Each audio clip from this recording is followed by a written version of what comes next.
রাতের বেলা বাড়ি ফেরার পথে ৫ জন ছেলে এক স্কুল শিক্ষিকাকে কারে তুলে চলন্ত অবস্থায় রাতভর পালাক্রমে ধর্ষণ করে অর্ধনগ্ন ও আহত অবস্থায় রেলওয়ে ট্র্যাকের মধ্যে ফেলে যায়। ওই ঘটনায় সেই শিক্ষিকা প্রাণে বাঁচলেও এরপর থেকে শুরু হয় তার জীবনযুদ্ধ।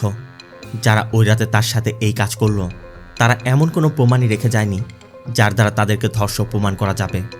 এমন অবস্থায় আইন কি সেই শিক্ষিকাকে ন্যায় বিচার দিতে পারবে?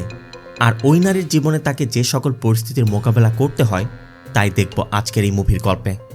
হ্যালো ফ্রেন্ডস, দিস ইজ প্লাবন অ্যান্ড ওয়েলকাম টু প্লাবন ওয়ার্ল্ড। বলছি 2026 সালে হিন্দি ভাষায় মুক্তি পাওয়া কোর্টরুম ড্রামা থ্রিলার মুভি আশির কথা। আশি শুধুমাত্র একটি মুভি নয়, এটি প্রতিটি ধর্ষিত নারীর জীবনের গল্প। মুভির শুরুটা হয় পারিমা আর বিনয়কে দিয়ে।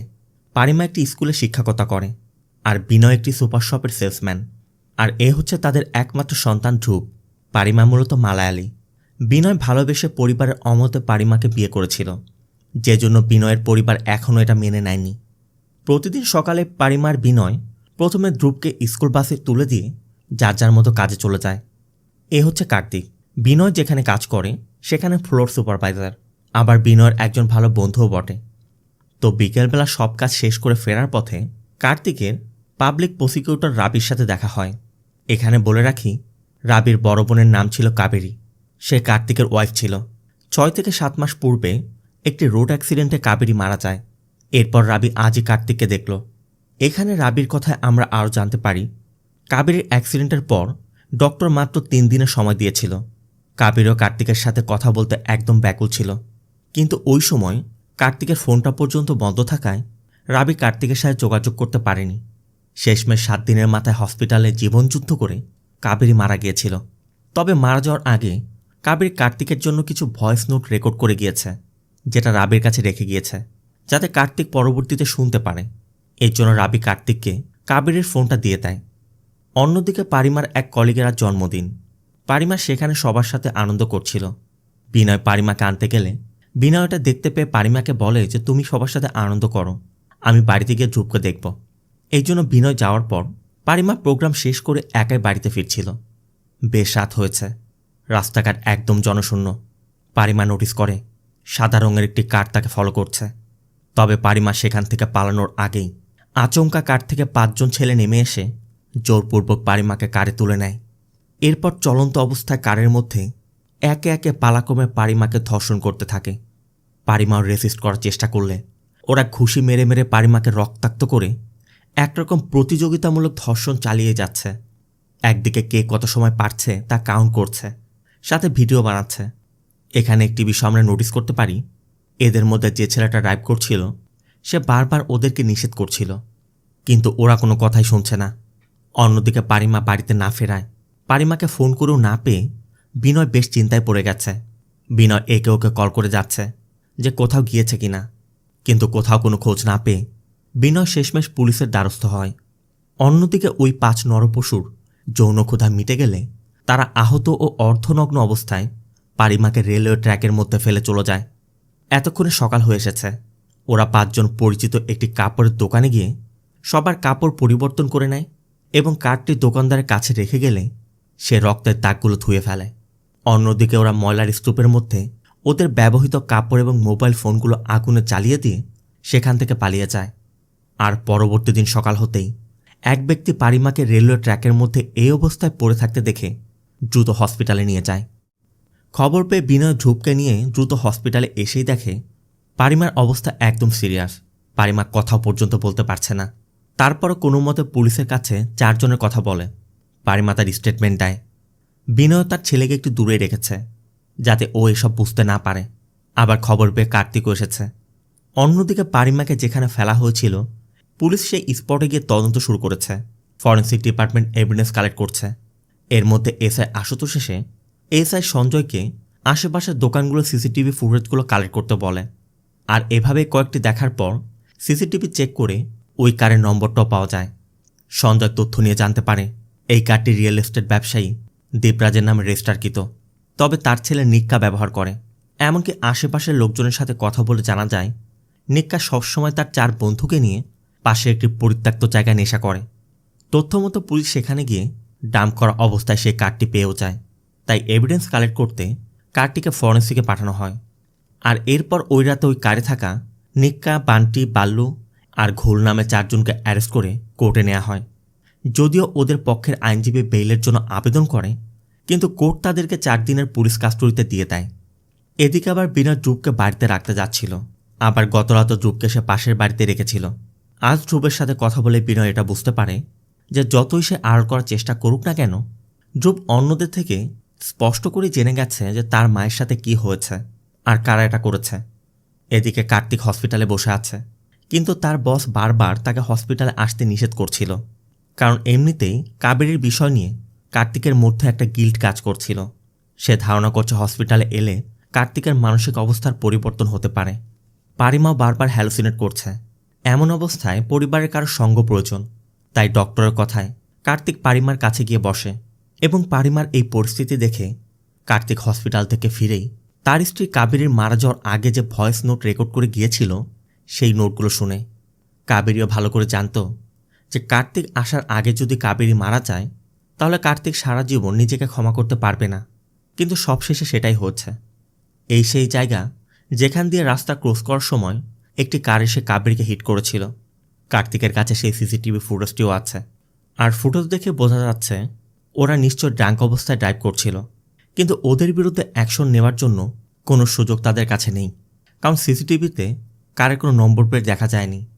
তাই কাবেরীর খুনিদেরকে কার্তিক আজ পর্যন্ত সাজা দিতে পারেনি। সাথে তাদের কথা আমরা এটাও জানতে পারি ওই সময় কার্তিকের বস বসুর কাজের জন্যই কার্তিককে দেশের বাইরে গিয়ে থাকতে হয়েছিল, যে জন্য কাবেরীর মৃত্যুর সময় কার্তিক তার পাশে থাকতেও পারেনি। পরবর্তী শুনানির দিন এএসআই সঞ্জয় লক্ষ্য করে নিক্কার বাবা দীপরাজ, অ্যাডভোকেট নবরত্ন আর আশুতোষ গোপনে কথা বলছে। এতে করে সঞ্জয় স্পষ্টই বুঝতে পারে আশুতোষ তাদের কাছে বিক্রি হয়ে গেছে। কার্তিক ও রাবির সাথে দেখা করে বিনয়ের কথা বলে যে ও আমার সাথে কাজ করে, মানে রাবি যেন কেসটা নিজের মতো করে দেখে। এরপর কেসের শুনানি শুরু হলে আসামিপক্ষের আইনজীবী নবরত্ন প্রথমেই কোর্টকে জানায় যে ঘটনার দিন এখান থেকে ৪৫ কিলোমিটার দূরে ওদের এক আত্মীয়ের বিয়ের অনুষ্ঠানে ওরা যাচ্ছিল। যাওয়ার পথে তোরাখারে প্রবেশ করতেই ঠিক ৭টার সময় ৪ জন দুর্বৃত্ত গান পয়েন্ট করে ওদের মোবাইল, মানিব্যাগ এবং কার ছিনতাই করে নিয়ে যায়। এর জন্য রাত ৮টায় তোরাখার থানায় ওরা কমপ্লেন রেজিস্টার করেছে। এরপর কোনো মতো ওরা বিয়েতে গিয়েছিল, তাই এখানে ওদের কারের মিসইউজ হয়েছে। এর মধ্যে ফরেন্সিক রিপোর্ট এসে পড়ে, যা কেসের পুরো মোড়টাই ঘুরিয়ে দেয়। কারণ ফরেন্সিক রিপোর্ট বলছে ভিকটিমের বডিতে যে সিমেন স্যাম্পল পাওয়া গিয়েছে তা এই 4 অ্যাকিউজডের সাথে একদমই ম্যাচ করেনি। এই জন্য রাবি পুনরায় অন্য ল্যাবে টেস্ট করানোর অনুরোধ করলে কোর্ট দ্রুত সময়ের মধ্যে অন্য ল্যাবে নিয়ে টেস্ট করানোর নির্দেশ দেয়, যে জন্য এবারও ওদের বেল ক্যান্সেল হয়ে যায়। রাবিও বুঝতে পারছে যে ঘটনার 3 ঘন্টা আগে কার চুরি হওয়া, এরপর চুরির কমপ্লেন করা, এখন ডিএনএ স্যাম্পল ম্যাচ না করা এসব কোনো স্বাভাবিক বিষয় নয়। কেসটাকে দুর্বল বানানো হচ্ছে, আর এই জন্য রাবির আশুতোষের উপরই সন্দেহটা হচ্ছে। কিন্তু রাবি সঞ্জয়কে যথেষ্ট বিশ্বাস করে। সঞ্জয় রাবিকে শুধু একটি কথাই বলে যে হেরে যাওয়ারও একটা সীমা থাকে, আর কত হারবেন। মোট কথা, কাবেরীর কেসের সময় নম্বর প্লেট পাওয়া যায়নি, এখন পারিমার কেসে ডিএনএ ম্যাচ করছে না, এই সব কিছু ষড়যন্ত্রমূলক। এরপর রাবি হসপিটালে পারিমার সাথে দেখা করে। পারিমার মনেও হাজারো প্রশ্ন, কারণ অনেকেই বলে এমন কেস সলভ হতে 10 থেকে 15 বছর সময় লেগে যায়। আবার অভিযোগ যদি সঠিকভাবে প্রমাণিত না হয় অনেক ক্ষেত্রে ভিকটিমেরও সাজা হতে পারে। রাবি তখন বোঝায় অনেক ভিকটিম লক্ষ টাকার বিনিময়ে সেটেলমেন্টও করে ফেলে। তোমার কাছে এমন অফার এসেছে কিনা আমি জানি না, তবে তুমি মনে রেখো আমি শুধু কোর্টের বাইরে তোমার রিপ্রেজেন্টেটিভ হিসেবে কাজ করব। কোর্টের বাইরে সব কিছু তোমাকে হ্যান্ডেল করতে হবে। এদিকে ওই ঘটনার পর পারিমা এখন স্পষ্ট দেখতে পায় না, তার সামনে কে বসে আছে তার চেহারাটাও সে বুঝতে পারে না। রাবি বলছিল, দেখো তুমি যদি একবার ওই 4 জনকে আইডেন্টিফাই করতে পারো তাহলে ফরেন্সিক এভিডেন্স ম্যাচ না করলেও খুব একটা সমস্যা হবে না। পারিমার কথা 4 জন কেন, ওরা তো 5 জন ছিল, আপনি জানেন না?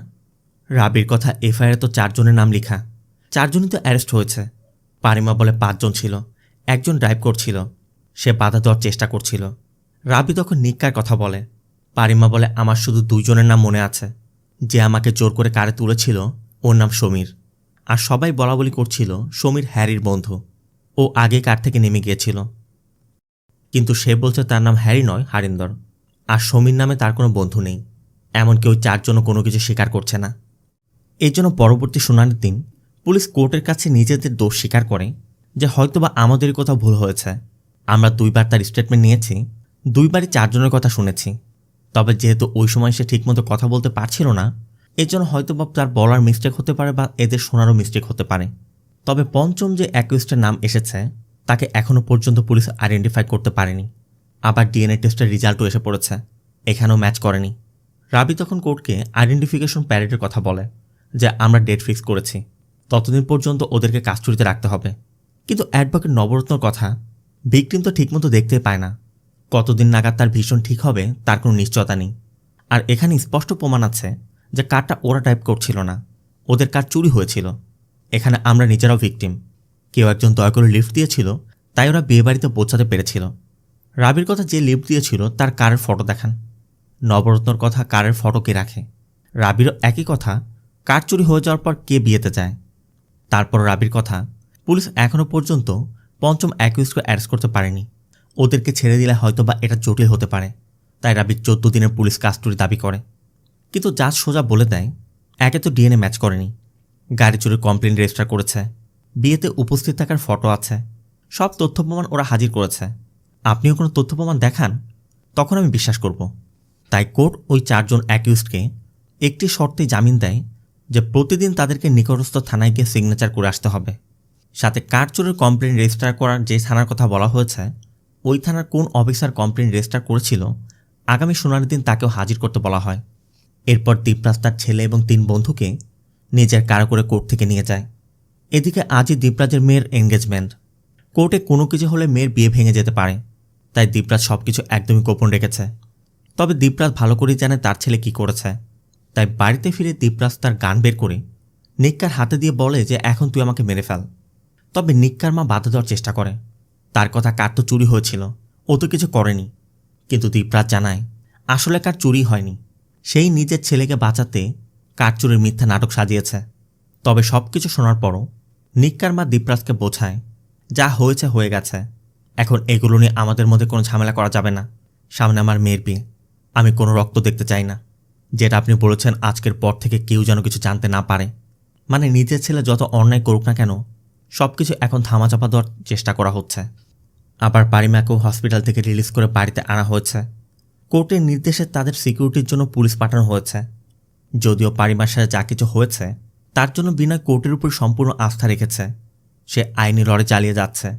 কিন্তু বিনয়ের বড় ভাই বলছিল আমরা যদি এখন কোনো ব্যবস্থা না নিই তাহলে গ্রামে আমাদের সম্মান থাকবে না, তাই সে গ্রামের থেকে কিছু লোক ভাড়া করে এনে ওই অ্যাকিউজদের মেরে ফেলার প্ল্যান করছিল, যেটা বিনয় কিছুতেই করতে চাইছে না। আবার এদিকে দীপরাজ নিক্কাকে বাইরে নিয়ে ভালো করে বোঝায় যে এই বয়সে এমনটা হয়, এমন অনেক কিছু ইচ্ছা করে, কিন্তু তার জন্য পরিবারকে বিপদে ফেলা যাবে না। পরিবারের জায়গায় তোমার কোনো কিছু করার ইচ্ছা থাকে তুমি দূরে গিয়ে করো, মানে একরকম বাবা হয়ে ছেলেকে সব কিছুর লাইসেন্স দিয়ে দিচ্ছে। দিন শেষে ছেলেটা তো নিজেরই, কিন্তু তার ছেলে যে কাজটা করেছে তার জন্য পারিমা এখনও পর্যন্ত নিজের চোখটা বন্ধ পর্যন্ত করতে পারছে না, কারণ চোখটা বন্ধ করলেই তার মাথার মধ্যে ওই দৃশ্যটা ভেসে ওঠে। এমনকি তার স্বামী বিনয় তাকে স্পর্শ করলেও তার কাছে ওই স্পর্শের কথা মনে পড়ে, কারের মধ্যে ওই নরবশুগুলো যেভাবে তাকে স্পর্শ করেছিল। বিনয় যথাসাধ্য পারিমাকে সাহস জোগানোর চেষ্টা করছে। আবার পারিমাও এভাবে ঘরে বসে থাকতে চাইছে না, সে আবার স্কুলে যেতে চায়। তাই পরবর্তী দিন বিনয়কে নিয়ে পারিমা স্কুলের প্রিন্সিপালের সাথে কথা বলে। প্রিন্সিপালের কথা, তুমি যদি প্রস্তুত থাকো আমি তোমাকে স্কুলে আনার জন্য প্রস্তুত নই। সেও স্বীকার করে যে পারিমার সাথে যা কিছু হয়েছে এটা সম্পূর্ণ অ্যাক্সিডেন্টালি হয়ে গেছে, এর জন্য পারিমার কোনো দোষ নেই। পারিমা তো একটা ভিকটিম, কিন্তু পারিমা যে সকল বাচ্চাদেরকে নিজের সন্তানের মতো করে এতদিন পড়াশোনা করিয়েছে সেই সকল বাচ্চাদের মধ্যে পারিমাকে নিয়ে যে কী সকল কথাবার্তা চলছে এই বিষয়ে পারিমা জানত না। সে পারিমাকে একটি হোয়াটসঅ্যাপ গ্রুপের কিছু চ্যাটও দেখায়, যেখানে ক্লাস 9-এর বাচ্চারা পারিমাকে নিয়ে অনেক আজে বাজে কথা লিখেছে। তারা বিভিন্ন মেম তৈরি করছে, কার্টুন তৈরি করছে, জোকস লিখছে। এখন এই অবস্থায় পারিমাকে স্কুলে নিয়ে আসলে পারিমাকে এগুলো সহ্য করতে পারবে? মোটেও না। এর জন্য সে পারিমাকে এই মুহূর্তে স্কুলে যোগদান করতে দিচ্ছে না। এরপর পারিমার আইডেন্টিফিকেশন প্যারেড শুরু হয়। গ্লাসের অপোজিট সাইডে ওই সকল অ্যাকিউজদেরকে আনা হয়, তাদেরকে বিভিন্ন নোটস দিয়ে ওই সকল কথা বলানো হয় যেগুলো ওই ঘটনার সময় তারা বলেছিল। কিন্তু পারিমার ভীষণ এখনও ঠিক হয়নি। সে স্পষ্ট চেহারা দেখে মনে করতে পারছে না যে এরাই ছিল কিনা। যে জন্য আইডেন্টিফাই করা সম্ভব হচ্ছিল না। আবার পরবর্তী শুনানির দিন যে থানায় ওই কার চুরির মিসিং কমপ্লেন রেজিস্টার করা হয়েছিল ওই থানার এসআইকে আনা হয়। সে জানায় যে ওই থানার সিসিটিভি মেনটেন করে সে ছুটিতে আছে, সে ফিরে আসার পরই তার সিসিটিভি ফুটেজ সাবমিট করতে পারবে। আর ওই রাতে হ্যারি নামে যে ব্যক্তির কথা পারিমা বলেছিল, সে তার গার্লফ্রেন্ডের সাথে দেখা করে কার নিয়ে যাওয়ার পথে পিছে থেকে এক ব্যক্তি তাকে গান পয়েন্ট করে সেই রেলওয়ে ট্র্যাকে নিয়ে যায় যেখানে পারিমাকে ফেলে রাখা হয়েছিল। সে একটি ছাতা দিয়ে নিজেকে আড়াল করে হ্যারিকে একদম উলঙ্গ করে ঠিক ওই জায়গায় দাঁড় করিয়ে শ্যুট করে মেরে ফেলে। পরবর্তী দিন সকাল হতেই নিক্কার ছোট বোন সোয়েতা বিষয়টি জানার পর দ্রুত তার ভাইয়ের কাছে এসে বিষয়টি জানায় যে হ্যারির তো খুন হয়েছে। এটা শোনার পর নিক্কার একদম কলিজাটা কেঁপে ওঠে, কারণ নিক্কা তো ভালো করে জানে তারা কি করেছিল। সোয়েতাও তার ভাইকে আর বিশ্বাস করতে পারছে না, তাই সোয়েতা নিক্কার হাত নিয়ে নিজের মাথায় রেখে তাকে সত্যিটা বলতে বলে যে আসলে সে কাজটি করেছে কিনা। নিক্কাও একসময় স্বীকার করে যে তার ভুল হয়ে গেছে, কিন্তু এটা কিভাবে ভুল হয়? আদৌ কি এটা ভুল? সোয়েতা তো এটা মানতেই পারছে না যে ভাইকে সে এত সম্মান করে এত ভালোবাসে, সে একজন নারীর সাথে কিভাবেই কাজটি করতে পারল। নিক্কা শুধু নিজের বোনের কাছে জীবন ভিক্ষা চাইছে যে কোনোভাবে আমাকে বাঁচা, কারণ হ্যারির যেহেতু খুন হয়েছে যে কোনো সময় নিক্কারও খুন হতে পারে। বাইরে বের হওয়াটা তার মোটেও নিরাপদ নয়।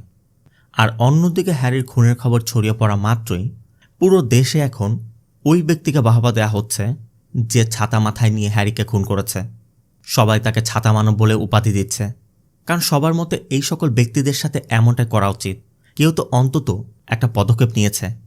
এমনকি ছাতা মানবের নামে একটি ফেসবুক অ্যাকাউন্ট পর্যন্ত খোলা হয়েছে, হাজার হাজার মানুষ ফলো করতে শুরু করেছে। আবার অন্যদিকে নিজের ছেলেকে বাঁচানোর জন্য দীপরাজ থানায় গিয়ে আশুতোষকে অনুরোধ করছে যে আমার ছেলে সিকিউরিটি বাড়িয়ে দিন, কিন্তু আশুতোষের কথা যে আমি ইচ্ছা করলেই তো সিকিউরিটি দিতে পারবো না, আপনার কোর্টে আবেদন করতে হবে। আবার সোশ্যাল মিডিয়ায় এখন এই বিষয় নিয়ে চর্চা হচ্ছে। ছাতা মানবকে নিয়ে বাহবা দিয়ে অনেকেই অনেক ভিডিও তৈরি করছে। সেই রকম একটি ভিডিওর নিচে রাবি কমেন্ট করেছে যে এই সকল ব্যক্তিদেরকে এভাবে সাজা দিলে আমাদের ভবিষ্যৎ এমনই হবে, যে জন্য রাবিকে এখন বিভিন্ন জায়গা থেকে থ্রেট দেওয়া হচ্ছে। কারণ রাবির কথা এই সকল ধর্ষকদের তো এইভাবে হত্যা করা উচিত নয়, তার জন্য আইন আছে, আইনের দ্বারা শাস্তি হবে। অবশ্য কার্তিকের কাছেও এটাই সঠিক, কারণ আইনের রক্ষকরা ঘুষ খেয়ে সব কিছু বদলে দেয়, যে জন্য ন্যায় বিচার কখনোই পাওয়া যায় না। এরা আইনের ফাঁক ফোকর কাজে লাগিয়ে বের হয়ে চলে যায়। রাবির কথার অবশ্য যৌক্তিকতা আছে।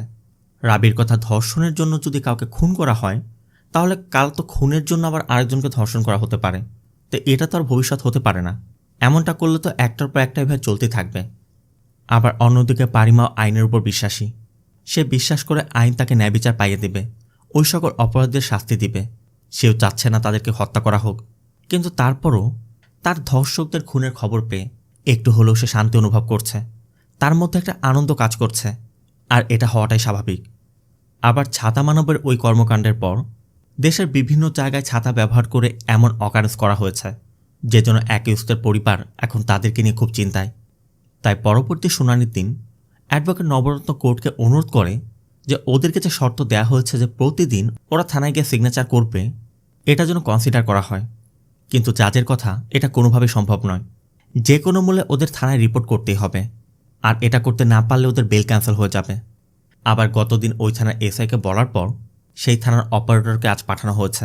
যদিও তার ওই ফুটেজটি নিয়ে আসার কথা ছিল, সে কোর্টকে জানায় যে তাদের কাছে ওই ফুটেজটি নেই। ওই দিন ইলেকট্রিসিটি লাইনে বানরের আক্রমণ হয়, কিছু সময়ের জন্য তাদের ইলেকট্রিসিটি চলে গিয়েছিল, তাই ওই সময়টা কোনো কিছু রেকর্ড হয়নি। আর এখানেই রাবির প্রশ্ন, শুধুমাত্র ওই সময়ে বানর আক্রমণ করল, এটা কি সন্দেহজনক নয়?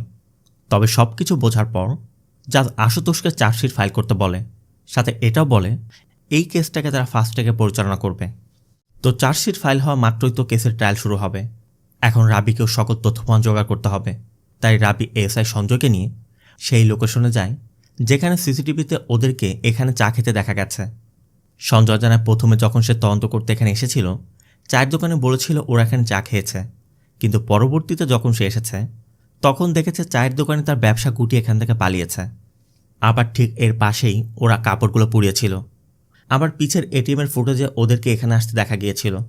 এটিএম থেকে এখানে দূরত্ব 10 মিনিটের, কিন্তু 35 মিনিট পর কার এখানে এসে থেমেছিল। রাবির প্রশ্ন, বাকি সময়টা ওরা তাহলে কোথায় ছিল? কোথাও না কোথাও ওরা নিশ্চয়ই দাঁড়িয়েছে। এই জন্য সঞ্চয় তদন্ত করে রাবিকে জানায় এখানে যে হাইফাই ফ্যাশন নামে একটি কাপড়ের দোকান আছে, ঘটনার দিন রাত ৩টার সময় নিক্কার বাবা এখানে দোকানদারকে কল করেছিল। তার মানে ওরা ২৫ মিনিট এই দোকানে কাটিয়েছে। রাবি সঞ্জয়কে ওই ব্যক্তির সাথে কথা বলতে বলে। সঞ্জয়ের কথা, ম্যাডাম, আমাদের একটা নিজস্ব প্রসিডিউর আছে, আমরা আমাদের মতো করে তদন্ত করব। তাই রাবি সঞ্জয়কে আশুতোষের কথা বলেই ফেলে যে আশুতোষ এই কেসটি ম্যানেজ করছে, ও অ্যাকিউজদের বাঁচানোর জন্য সব কিছুই করছে। অবশ্য সঞ্জয় স্বীকার করে যে আশুতোষ যে এগুলো করছে সেও ভালো করে জানে, আর শুধু এটাই নয়, এর আগেও এমন বহু কিছুই করেছে। কিন্তু আশুতোষের সাথে তার চাচার মেয়ের বিয়ে হওয়ার কারণে সে আশুতোষের বিরুদ্ধে কোনো কথা বলতে সাহস পায়নি। রাবির কথা, তোমার চাচার মেয়েটা তো ধর্ষণ হয়নি, আর পারিমার সাথে ওই দিন সারা দেশে আরও ৮০টা মেয়ের এমন ঘটনা ঘটেছে, ও অন্যদের মতোই।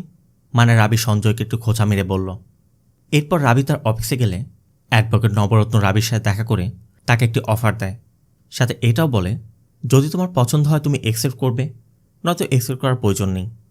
তাই নবরত্নর কথা মতো রাবি নবরত্নর সাথে নিক্কা এবং তার বাবা দীপরাজের সাথে দেখা করে। রাবি শর্ত দেয় যে সবার নাম বলতে হবে, আর নিক্কাকে সরকারি সাক্ষী হতে হবে, সাথে নিক্কার ২.৫ বছরের কারাদণ্ডেরও ডিমান্ড করে। তবে নবরত্ন ১.৫ বছরে নামিয়ে আনার চেষ্টা করছিল, আর দীপরাজ রাবিকে কিনে নেওয়ার চেষ্টা করছে যে যত টাকা লাগবে বলুন, যেভাবে চাই আমি দিব, শুধু আমার ছেলেটাকে বাঁচান। আর শেষ পর্যন্ত রাবির প্রস্তাবে তারা রাজিও হয়। তবে রাবি সমীরের বিষয়ে জানতে চায় যে সমীরকে কোথায় পাওয়া যাবে। নিক্কা বলে সমীরের বিষয়ে সে আগে থেকে কিছুই জানতো না, ওই দিনই তাদের সাথে প্রথম দেখা হয়েছিল। সাথে এটাও বলে ঘুল ওই রাতে বলেছিল তার এক বন্ধুকে পিক করতে হবে, তাই তারা সাবির একটি জিমের পাশ থেকে সমীরকে পিক করেছিল। এদিকে নিক্কার গার্লফ্রেন্ড বারবার তাকে কল করছে, তাই নিক্কা একসময় কথা শেষ করে তার গার্লফ্রেন্ডকে নিয়ে একটি নাইট ক্লাবে যায়, আর সেখানে ঢোকার সময় ভিড়ের মধ্যে ছাতা মাথায় কোনো এক ব্যক্তি নিক্কার পেটে ছুরি মেরে নিক্কাকে হত্যা করে। আবার এদিকে রাবি ওই দিন সঞ্জয়কে ওই সকল কথা বলার কারণে সঞ্জয় ওই কাপড়ের দোকানদারকে তুলে নিয়ে তার থেকে সব কিছু বের করেছে। সে স্বীকার করেছে ওই রাতে দীপরাজ তাকে কল করার পর সে সবাইকে কাপড় দিয়েছিল। সঞ্জয়ের কথা, এখন আপনি এটা কোর্টে সাবমিট করলে কেস সলভ হয়ে যাবে। তবে রাবি লক্ষ্য করে সঞ্জয় যখন এই স্টেটমেন্ট রেকর্ড করেছিল ভিডিওর মধ্যে তার গান দেখা যাচ্ছে, এই কারণে কোর্টে এটা সাবমিট করা সম্ভব নয়। সঞ্জয়ের কথা, তাতে কি, আমি এখনই আপনাকে নতুন করে রেকর্ড করে দিচ্ছি। এরপরে দেখা যায় সঞ্জয় ওই দোকানদারকে তার কারের মধ্যে বেঁধে নিয়ে এসেছে, তাই দেখা মাত্রই রাবি তাকে ছেড়ে দেয়। সঞ্জয়ের কথা, আপনি আর কতদিন হারবেন? রাবি সঞ্জয়কে বলে, তুমি কি হিরো হতে চাইছো? হিরোই যদি হতে হয় তাহলে সত্যিটা প্রকাশ করো। মানে সঞ্জয় আশুতোষের যে গোপনীয়তাটা এখন পর্যন্ত প্রকাশ করেনি তার কথা বলছে। আর অন্যদিকে আমরা দেখতে পাই যে ছাতা মানবে খুনগুলো করছে এই ছাতা মানব অন্য কেউ নয়, কার্তিক নিজেই। আবার গতদিন নিক্কার থেকে সমীরের ওই জিমের বিষয়ে জানতে পেরে রাবি ওই জিমের ম্যানেজারকে টাকা দিয়ে সেখানে সিসিটিভি ফুটেজ কালেক্ট করে, আর সেখান থেকে ফেরার পথেই রাবির বাসুর সাথে দেখা হয়, মানে কার্তিকের বস বাসু। বাসু রাবিকে ইনডিরেক্টলি বিষয়টি জানায় যে এই খুনগুলো অন্য কেউ নয়, কার্তিকই করছে, তাই কার্তিককে এখন সেফ থাকতে হবে। তাই রাতের বেলা কার্তিকের বাসায় গিয়ে কার্তিকের সাথে দেখা করে রাবি কার্তিকের কাছে জানতে চায় আপনি এসব করার কি, কেন এগুলো করছেন। সাথে বলে যে নিক্কা তার পক্ষে সাক্ষী হওয়ার সিদ্ধান্ত নিয়েছিল, নিক্কার সাথে চুক্তি হয়েছিল, তারপরে সে নিক্কাকে খুন করেছে। কিন্তু রাবি এটাই বুঝতে পারছে না যে ব্যক্তি নিজের ওয়াইফ অসুস্থ থাকা অবস্থায় তাকে দেখতে একবারও হসপিটালে যেতে পারেনি, সে তার বন্ধুর ওয়াইফের জন্য প্রতিদিন হসপিটালে চক্কর কেটেছে, আবার প্রতিদিন কোর্টে গিয়ে বসে থাকছে, কেন সে এগুলো করছে। তবে কার্তিক এসব কোনো প্রশ্নেরই উত্তর দিতে চাইছে না। একদিকে যখন রাবি কার্তিকের সাথে কথা বলছে, আর অন্যদিকে শহরের অন্য প্রান্তে 4 জন অ্যাকিউজডের মধ্যে বাল্লু নামে ওই অ্যাকিউজড গোপনে তার গার্লফ্রেন্ডের সাথে দেখা করতে যায়, আর সেখানে কোনো এক ব্যক্তি তাকে মারার চেষ্টা করলে বাল্লুর গার্লফ্রেন্ড যখন তার ভিডিও তৈরি করতে যায় সে বাল্লুর গার্লফ্রেন্ডের মাথায় শ্যুট করে সেখান থেকে পালিয়ে যায়। তবে কার্তিক এখনও তার বাড়িতেই, তার মানে বাল্লুর গার্লফ্রেন্ডকে অন্য কেউ খুন করেছে। আবার এদিকে রাবি তথ্য পেয়েছে সমীর নামে যে ব্যক্তিকে তারা খুঁজছে, মানে পঞ্চম অ্যাকিউজড, সে কয়েকদিন যাবৎ বাড়িতে ফিরেনি। তাই রাবি পারিমাকে নিয়ে সমীরের বাড়িতে গিয়ে সমীরের ওয়াইফের সাথে কথা বলে। সমীরের ওয়াইফের নাম সবিতা। রাবি সবিতার কাছে সাহায্য চায়। ঘরে সবিতার একটি মেয়েও আছে, রাবি ওই মেয়েকেও সাহায্য করতে বলে। আর তাদের দেয়া তথ্য মতেই এসআই সঞ্জয় ভরা বাজারের মধ্য থেকে সমীরকে অ্যারেস্ট করে। আশুতোষ স্পষ্টই বুঝতে পারছে সঞ্জয় তার বিরুদ্ধে গিয়ে কাজ করছে, না হলে সমীরের তথ্য সে কোথায় পেল। এমনকি পরবর্তী হ্যারিংয়ের ডেটে যে উইটনেস লিস্ট তৈরি করা হয়েছে সেখানেও সে নাম রয়েছে। আর এখানে আশুতোষের খটকাটা লাগছে। সঞ্জয় কি তাহলে তারই বিরুদ্ধে সাক্ষী দিতে যাবে? তাই নিজেকে প্রোটেক্ট করতে আশুতোষ সঞ্জয়কে স্পষ্ট করে বলে দেয় যে যদি সে তার বিরুদ্ধে গিয়ে কিছু করে তাহলে এতদিন পর্যন্ত সঞ্জয় যে অপকর্ম করেছে, ঘুষ নিয়েছে, সব কিছু সে প্রকাশ করে দিবে। আবার আগামী হ্যারিংয়ের দিন পারিমা তার স্টেটমেন্ট দিবে। তাই রাবি পারিমাকে সেভাবেই প্রস্তুত করছে, কারণ পারিমার আগের দেয় স্টেটমেন্ট আর বর্তমান স্টেটমেন্টে কোথাও যদি কোনো গড়মিল হয় তাহলে আসামিপক্ষের আইনজীবী সেটা ব্যবহার করবে। এরপর পরবর্তী শুনানির দিন ওড়না দিয়ে মুখ ঢেকে পারিমাকে কোর্টে হাজির করা হয়। অ্যাডভোকেট নবরত্ন প্রথমেই পারিমার কাছে জানতে চায় ওই রাতের ঘটনা আপনার কতটুকু মনে আছে। পারিমার কথা, এটা আমার স্পষ্ট মনে আছে। আমি 6 বার স্টেটমেন্ট দিয়েছি এবং 22 বার মনেও করেছি। পারিমা আগের যে স্টেটমেন্ট দিয়েছিল সেভাবেই সব বলতে শুরু করে। কিন্তু নবরত্নর কথা, আপনি পুলিশকে যে স্টেটমেন্ট দিয়েছেন আমি এই বিষয়ে কিছু জানতে চাই না, আমি এক্স্যাক্ট কিছু ডিটেলস জানতে চাই। পারিমা তখন বলে ওরা কাউন্ট করছিল, ওরা প্রতিযোগিতা করছিল। এমনকি পারিমা তার কাউন্টও বলে যে ওরা 126 পর্যন্ত কাউন্টও করেছে। সাথে এটাও বলে যে কারের পিছের দিকে কোনায় একটি ট্রায়াঙ্গেল শেপ ছিল। পারিমার সম্পূর্ণ 1.5 ঘন্টা ওই শেপের দিকে তাকিয়েছিল। আর পারিমার এই সকল কথার উপর ভিত্তি করে অ্যাডভোকেট নবরত্ন বলে ওই সময় ওরা কাউন্ট করছিল, ওরা হাসছিল, কারের মধ্যে কোথায় কি ছিল সব কিছু সে স্পষ্ট দেখেছে বা শুনেছে। তার মানে তার দেখতে বা শুনতে কোনো সমস্যা ছিল না। তাহলে সে অ্যাকিউজদের দেখে আইডেন্টিফাই কেন করতে পারল না? আবার পুলিশকে স্টেটমেন্টে সে বলেছে তার স্কার্টটি ছিঁড়ে ফেলা হয়েছিল, কিন্তু পুলিশ ওই স্কার্টটি অক্ষত অবস্থায় পেয়েছে, যেটা তার স্টেটমেন্টের সাথে ম্যাচ করছে না। পারিমা একসময় কথার উত্তর দিতে দিতে নিজে অসুস্থ হয়ে যাচ্ছিল। জাজ তখন ইন ক্যামেরা স্টেটমেন্ট নেওয়ার সিদ্ধান্ত নেয়, কিন্তু পারিমার কথা সে সবার সামনেই স্টেটমেন্ট দিবে। তো এরপর নবরত্ন ওই পার্টির কথা জানতে চায় যে আপনি সেদিন একটি পার্টি থেকে ফিরছিলেন, ওই পার্টিতে অ্যালকোহল ছিল, আপনি কি খেয়েছিলেন? পারিমা স্বীকার করে যে ওই পার্টিতে অ্যালকোহল ছিল, কিন্তু সে অ্যালকোহল খায়নি। নবরত্নের কথা, তার মানে সে পুরোপুরি কনসিয়াস ছিল। তাহলে কিভাবে সম্ভব ওই 5 জন ব্যক্তিকে এত কাছে থেকে দেখার পরও তাদেরকে আইডেন্টিফাই করতে পারল না? রাবি বারবার বোঝানোর চেষ্টা করে যে কারের মধ্যে লাইট ছিল না, আর স্ট্রিট লাইটের নিচে ওই সকল ব্যক্তির চেহারা স্পষ্ট দেখা যায়নি। আর ওই সময় সে শকে ছিল, ট্রমায় ছিল, কিভাবে সে আইডেন্টিফাই করবে? আর নবরত্ন এই বিষয়টা কাজে লাগিয়েই বারবার এটাই প্রমাণ করার চেষ্টা করছে যে তার যে ক্লায়েন্ট রয়েছে তারা ওই রাতে সেখানে ছিলই না। না হলে আইডেন্টিফিকেশন প্যারেডে আপনি যাদেরকে দেখেছেন, সাথে এটাও বলে যে ওই দিন আইডেন্টিফিকেশন প্যারেডে আপনি যে সকল অ্যাকিউজদের দেখেছেন আপনি শিওর যে তারা ছিল বা ছিল না? তো নবরত্নর এই সকল ট্রিকি প্রশ্নে পারিমা একসময় বিরক্ত হয়ে নিজের মুখের যে ওড়না ছিল সেটা সরিয়ে দেয় এবং বলে আমি নিজেই তো নিজের উপর শিওর নই। পারিমা তার মুখের দাগটি দেখায় যে আমার মুখে তো এই দাগটি ছিল না। আয়নার সামনে দাঁড়ানোর পর এখন আমি নিজেই বুঝতে পারি না যে এটা আমি কি না। আমার উপরে একরকম দেখতে, ভিতরে অন্যরকম। তারপরও নবরত্নর কথা, পারিমা যে অ্যাকিউজদের আইডেন্টিফাই করতে পারছে না এটা পারিমার ফল্ট, তাদের নয়। তাই তার ভুলের মাসুল কেন 3 জন নির্দোষ ব্যক্তি দিবে? মানে 2 জন তো মারা গেছে, এখন বাকি 3 জন আছে। পারিমার কথা, আমার ভুল ছিল, আমার ভুল ছিল আমার একটি স্কুলে পড়াশোনা করানো, আমার ভুল ছিল এত রাতে একজন পুরুষ ব্যতীত সাহস করে একা বের হওয়া।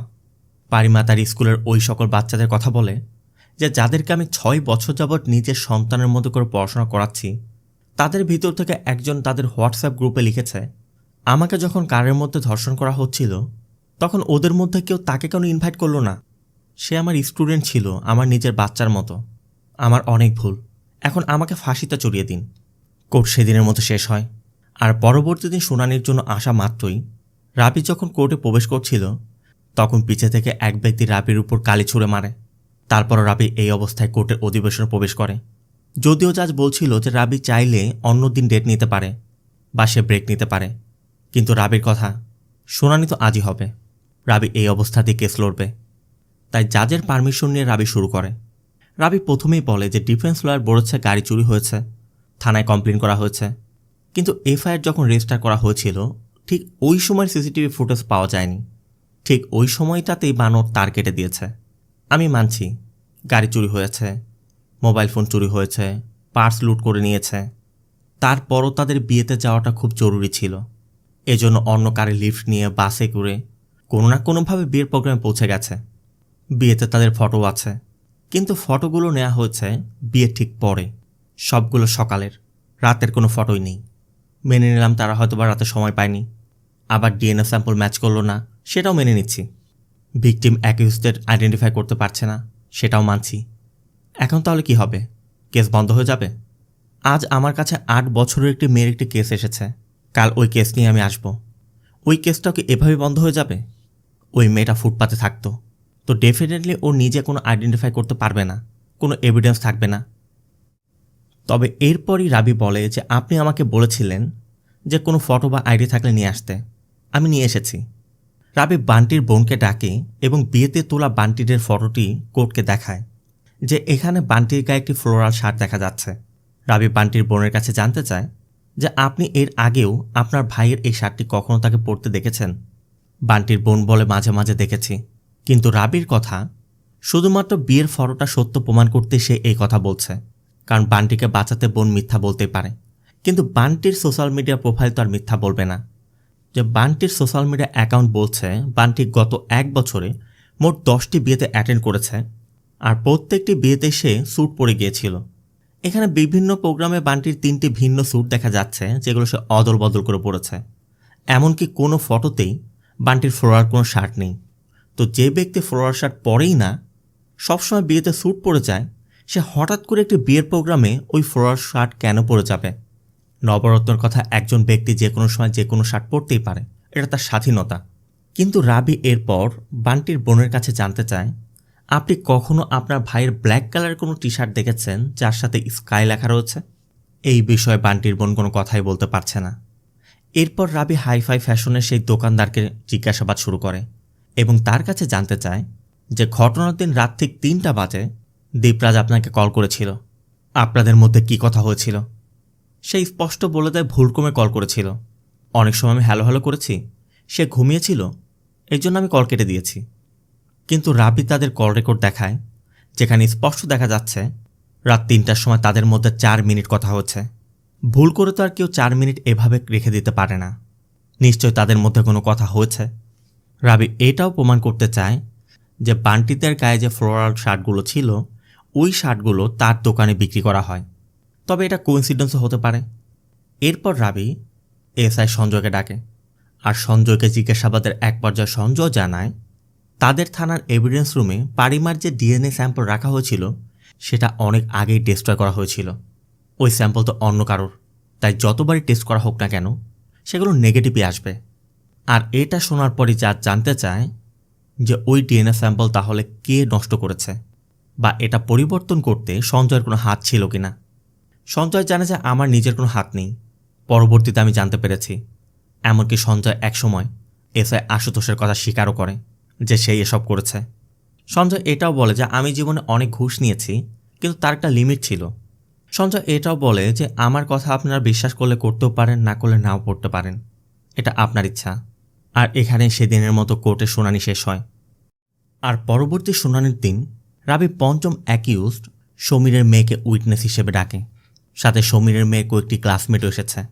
আর এটা দেখে জাজ বলছিল যে এখানে সেন্সিটিভ ম্যাটার নিয়ে আলোচনা করা হবে, বাচ্চাদেরকে কেন আনা হয়েছে। রাবির কথা, এই সব বাচ্চাদের সাথে বাইরে সব কিছু এমনিতে হচ্ছে, তারা সব কিছু জানতে পারছে, তাই তাদেরও এখানে এসে দেখা উচিত।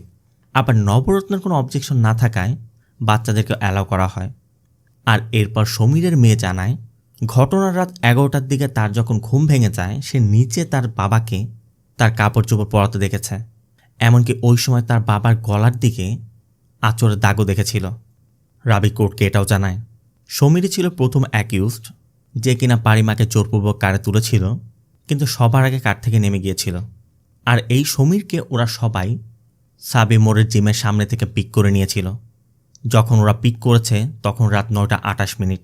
আর এখানে স্পষ্ট বান্টিকেও দেখা যাচ্ছে সে স্কাই লেখা টি শার্ট পরা। রাবির প্রশ্ন, যারা রাত 9:28 সাবি মোড়ের জিমের সামনে ছিল তারা কি করে ওই রাতে শহর থেকে 45 কিলোমিটার দূরে বিয়ের অনুষ্ঠানে উপস্থিত ছিল? এদিকে কোর্টের অধিবেশন চলছে, আর অন্যদিকে কার্তিক ওই সকল ব্যক্তিকে খুনের দায় স্বীকার করে থানায় গিয়ে আত্মসমর্পণ করে। সাথে সাথে আশুতোষকে বিষয়টি জানানোর পর আশুতোষ কার্তিককে ম্যাজিস্ট্রেট কোর্টে নিয়ে যেতে বলে। আর এদিকে সমীরের মেয়ের স্বীকারোক্তির পর নবরত্ন তাকে উল্টো জিজ্ঞাসাবাদ করতে এসে কোর্টকে বোঝানোর চেষ্টা করে যে এগুলো শুধুমাত্র কথা, বানানো গল্প, কোনো এভিডেন্স নেই। সমীরের মেয়ের কথা আমি তো দেখেছি, কিন্তু নবরত্ন বলে যে ওই ঘটনার কয়েকদিন আগে সমীরের মেয়ে স্কুলে একটি গানের সাথে ডান্স করার কারণে তাকে 2 দিনের জন্য সাসপেন্ড করা হয়েছিল। আর এই বিষয় নিয়ে সমীর তাকে থাপ্পড় দিয়েছিল, যে জন্য বাবার উপর বদলা নিতে সে বাবার উপর মিথ্যা অভিযোগ করছে। রাবি তখনও বারবার অভিযোগ করার চেষ্টা করছে যে এই সকল প্রশ্নের কোনো মানেই হয় না। নবরত্নের কথা, সকল পুরুষই রেপিস্ট হয় না। কাপড় পরানোর অর্থ রেপ করা নয়। এমনকি নবরত্ন তো একসময় সমীরের মেয়ের কাছে জানতেই চায় যে তোমার কি মনে হয় তোমার বাবা কাউকে রেপ করতে পারে? তোমার কি মনে হয় তোমার বাবা ওই রাতে কাউকে রেপ করে ফিরেছিল? এই প্রশ্নের জবাবে সমীরের মেয়ে বলে বসে, ওই দিনের বিষয় তো আমি জানি না, তবে আমার বাবা এর আগেও এমনটা করেছে আমার মায়ের সাথে, আমি নিজে দেখেছি। আর এটা শোনার পরই পুরো কোর্টের সবাই স্তব্ধ হয়ে যায়। এরপরই আমরা জানতে পারি আজ থেকে 12 বছর আগে সমীর সবিতাকে রেপ করেছিল। আর পরবর্তীতে কোর্টে যখন কেস চলমান ছিল, কোর্টের বাইরে তারা সমঝোতা করে সবিতার সমীরের বিয়ে দিয়ে দেয়, যে জন্য ওই কেসটি সেখানে বন্ধ হয়ে গিয়েছিল। তাই রাবি এখানে কোর্টের কাছে প্রশ্ন তোলে, শুধুমাত্র সাজা দেয় কি নেয়? সমীরের মতো একজন রেপিস্টের সাথে সবিতার বিয়ে দেওয়া হয়েছিল। এই 12টা বছর সবিতা একজন রেপিস্টের সংসার করেছে। সবিতার মেয়ে তার মায়ের রেপিস্টকেই বাবা বলেছে। বছরের পর বছর নিজের অপরাধীর সাথে তাকে বসবাস করতে হয়েছে। এটা কতটা যন্ত্রণাদায়ক। এখন আপনি সবিতাকে কি ন্যায় পাইয়ে দিবেন? আপনি আর আমি কি পারবো কি ন্যায় পাইয়ে দিতে? আমাদের কি সেই পজিশন আছে? রাবি ওই সকল ভিকটিমদের কথা বলে যে আজকের রায়টা যেন ওই সকল ভিকটিমদের জন্য হয় যাদের কেস এই পর্যন্ত পৌঁছায় না, যারা পুলিশের কাছে রিপোর্টও করে না। রাবির রিসেন্ট হওয়া বেশ কিছু ঘটনার কথা বলে, যে মাত্র 6 মাসের বাচ্চাটা নিরাপদ নয়, হসপিটালে একজন ডক্টরের শিকার হয়েছে, স্কুল ছাত্রী স্কুল শিক্ষকের শিকার, একজন 80 বছরের বৃদ্ধা কিশোর গ্যাংয়ের শিকার। শুধু তাই নয়, প্রতি 20 মিনিটে একজন মেয়ে এমন শিকার হয়। সারাদিনে 80টি। কজন পুলিশের দ্বারস্থ হয় বা কোর্ট পর্যন্ত পৌঁছায়? তো রাবির সাবমিট করা এবং প্রমাণ করা সকল তথ্য প্রমাণের ভিত্তিতে কোর্ট ওই সকল অ্যাকিউজকে দোষী সাব্যস্ত করে। তবে পূর্ণাঙ্গ রায় ঘোষণা করতে আগামী দিন নির্ধারণ করে দেয়। সাথে পুলিশ ডিপার্টমেন্টকে নির্দেশ দেয় তারা যেন আশুতোষ, সঞ্জয় এবং তাদের টিমে যারা কাজ করেছিল তাদের বিরুদ্ধে দ্রুত অ্যাকশন নেয়। এদিকে কার্তিককে কোর্টে আনা হয়েছিল, তাকে 4 দিনের পুলিশ কাস্টডিতে পাঠানো হয়েছে। তবে পুলিশ যখন তাকে নিয়ে যাচ্ছিল ঠিক তখনই নিক্কার বাবা দীপরাজ কোর্ট চত্বরের মধ্যেই কার্তিককে শ্যুট করে দেয়। সাথে সাথে পুলিশের সদস্যরা দীপরাজকে ধরে ফেলে আর কার্তিককে দ্রুত অ্যাম্বুলেন্সে তুলে হসপিটালে পাঠানো হয়। সিন চলে যায় এর কয়েকদিন পর। পারিমা আবার স্বাভাবিক জীবনে ফিরে আসার চেষ্টা করছে। তবে পারিমাকে আদৌ পারবে তার স্বাভাবিক জীবনে ফিরে আসতে? আসলে এমন ঘটনা যার সাথে ঘটে সেই শুধু এটা এক্সপিরিয়েন্স করতে পারে। আর এই সকল ভিকটিমদের বাইরে থেকে যেমনটা দেখা যায়, ভিতরে সম্পূর্ণ ভিন্ন। আর ওই সকল পুরুষরা বা কেমন পুরুষ মানুষ যারা নিজেদের যৌন ক্ষুধা মেটানোর জন্য নারীদেরকে এভাবে ব্যবহার করে? আপনার দৃষ্টিকোণ থেকে এই সকল পুরুষদের শাস্তি কেমন হওয়া উচিত কমেন্টে অবশ্যই জানাবেন। আর ভিডিওটি ভালো লাগলে ভিডিওতে লাইক দিয়ে চ্যানেলটিকে সাবস্ক্রাইব করতে একদম ভুল করবেন না। দেখা হবে অন্য কোনো মুভি বা সিরিজের এক্সপ্লেনেশন ভিডিওতে। ততক্ষণ সব ভালো থাকবেন, সুস্থ থাকবেন। আল্লাহ হাফেজ।